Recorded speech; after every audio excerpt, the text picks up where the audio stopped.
कंजूस आदमी। एक दफा किसी गांव में एक सुल्तान नामी शख्स रहता था जो बहुत ही ज्यादा कंजूस था। इस कंजूस के घर कोई मेहमान आया।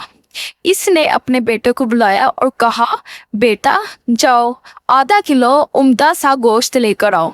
बेटा बाजार गया और काफी देर बाद खाली हाथ घर लौट आया। कंजूस बाप ने पूछा, बेटा गोश्त कहाँ है? बेटा बोला, अब्बा जान मैं कसाई के पास गया और उससे कहा कि जो सबसे उम्दा गोश्त तुम्हारे पास है वो आधा किलो दे दो। कसाई ने कहा, बेफिक्र रहो, मैं तुम्हें ऐसा गोश्त दूंगा कि गोया मक्खन हो। मैंने सोचा अगर ऐसा ही है तो मैं मक्खन ही ले लेता हूँ। मैंने कसाई से गोश्त लेने का इरादा छोड़ दिया और सीधा मक्खन वाले के पास गया और उससे कहा कि तुम्हारे पास जो सबसे उम्दा मक्खन है ना वो दे दो। मक्खन वाले ने कहा, बेटा बेफिक्र रहो, मैं तुम्हें ऐसा मक्खन दूंगा कि शहद हो।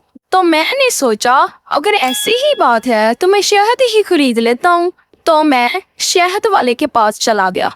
मैंने उससे कहा कि तुम्हारे पास जो सबसे उम्दा शहद है ना वो मुझे दे दो।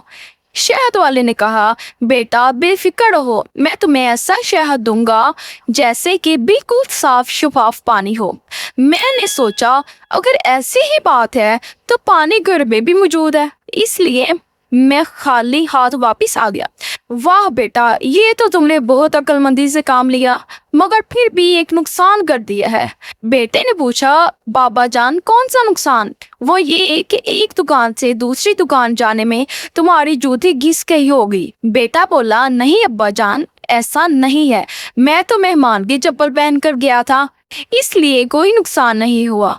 बेचारा मेहमान जो बड़ी देर से खाने के इंतजार में बैठा हुआ था फौरन उठा और अपनी मंजिल को रवाना हो गया ताकि इन्हें दूसरे वक्त के खाने के इंतजार के लिए मजीद तकलीफ ना बर्दाश्त करना पड़े। और मेहमान अपने घर की तरफ वापस रवाना हुआ।